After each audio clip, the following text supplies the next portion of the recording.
Ah, Renault a changé d'avis, ils vont bien mettre la charge rapide, même sur la petite batterie. Ouf, heureusement, heureusement. Donc dès sa commercialisation en février 2022, la nouvelle Mégane E-Tech électrique sera dispo avec deux batteries, l'une de 40, l'autre de 60. Un choix qui joue aussi bien sur l'autonomie que sur la puissance, puisqu'on passe de 130 chevaux dans le premier cas à 218 dans le second. Mais les différences ne s'arrêtent pas là. Avec le petit accumulateur, ce crossover doit aussi se contenter d'une charge à 7 kW. En option, un chargeur haute performance capable de converser avec les bandes publiques 11 et 22 sera proposé. En revanche, initialement, Losange n'avait pas prévu d'offrir mieux. Pour disposer d'une vraie charge rapide allant jusqu'à 130, en courant continu, le configurateur mis en place pour les précommandes vous impose d'aller voir la batterie de 60 kWh.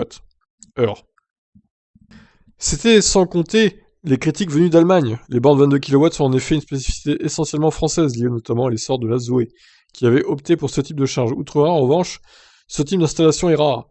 On y trouve essentiellement des bornes plus puissantes, de type Unity. Pour éviter de devoir partir ailleurs ces précieux acheteurs, Renault a donc décidé de modifier son offre. Ah bah merci les Allemands, j'ai envie de dire. Merci à eux, hein. Putain, il a fallu que ce soit les Allemands qui gueulent pour qu'une voiture française soit à peu près convenable, quoi, en termes de recharge. C'est quand même un comble, hein. Comme la puissance de charge ne peut pas excéder le double de la capacité de la batterie, bon, si, elle le peut, mais bon, ça l'a dégradé un peu plus, quoi. Avec une petite marge, pas question de proposer 130 kW. Bon, en même temps, ça fait un argument d'achat pour la 60, en plus. Mais une recharge de 85 kW sera tout de même disponible dès le lancement, y compris en France. Plutôt que de faire figurer sur la liste des options, elle fera l'objet d'une version à part entière.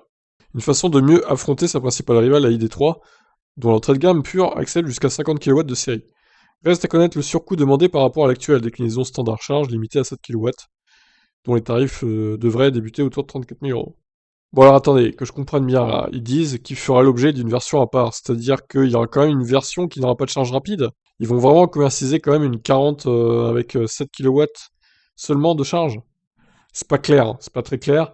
Bon, en tout cas, rassurez-vous, il y aura bien une version 40 kW avec 85 kW de charge rapide, au cas où, et 7 kW en AC du coup. Bon, c'est pas si mal, c'est pas si mal, c'est pas foufou, mais ça va. D'un côté, ça reste plus élevé que le Kona 39, par exemple, qui a que 50 kW en charge rapide, hein. Donc, bon, ça reste une vitesse similaire à celle de la Fiat 500 électrique. Il s'aligne dessus, donc ça c'est pas scandaleux vu la petite batterie, pour le coup. Bon, maintenant, on reste à connaître la grille tarifaire de tout ça, hein. On verra ça dans les prochaines semaines, prochains mois. Mais heureusement, ils ont fait marche arrière parce que là, ça aurait été scandaleux de proposer une version 40 kW sans aucune charge rapide. Franchement, j'ai envie de dire, merci les Allemands, au final. Allez, je vous laisse réagir. Ciao, ciao.